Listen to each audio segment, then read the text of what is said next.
So stick with me as the story unfolds. The focus, diversity, but through the crevices of such is respect, embracing one's uniqueness, ideologies, spirituality, and ultimately acceptance of much. She can see clearly now, the rain is gone. In the shadows of darkness lies a little black girl with kinky curls, unaware of the power of her stare, even in her youth longing for peers to accept what she'd been given, unique but no doubt rare.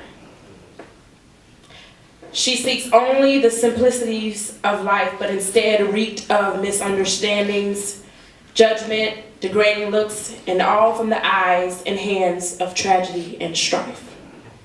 Constant blows, falling victim to her woes. You see, many would look at her skin and think that she's black, and that's her beginning and her end.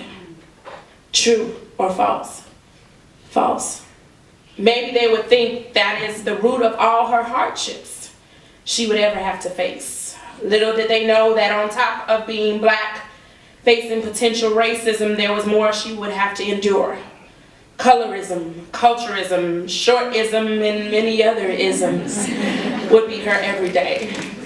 Every day, waking up, looking in the mirror and asking, pleading, heart bleeding for a chance to be someone other than who she sees.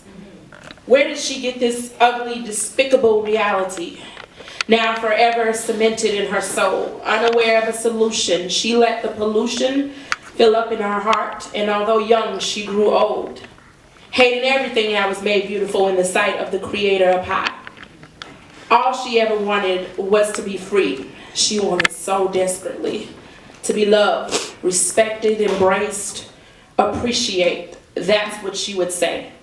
But slowly her soul sank deeper into captivity, searching through brick walls and unopened doors. Still she couldn't break free.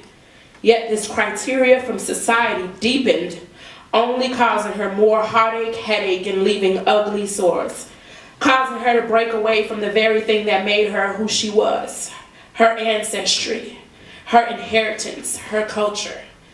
You see, she represents decades of oppression, but her mere existence mirrors years of blessing.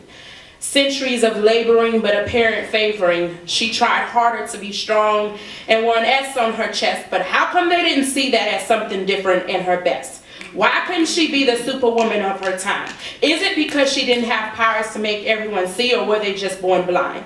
Maybe it was because her hands wasn't made out of steel, so they questioned her strength and ability. Sadly, that day never came. Instead, the truth became venomous, spouting words of hate, bullying to the core, unwanting to associate. All because everything about her was different. She was cool until they knew. So what, her origins weren't marked from the land of free. And just like that, they would flee. But one day came sooner than she thought. Life finally stopped, only to start again. This time making amends to herself.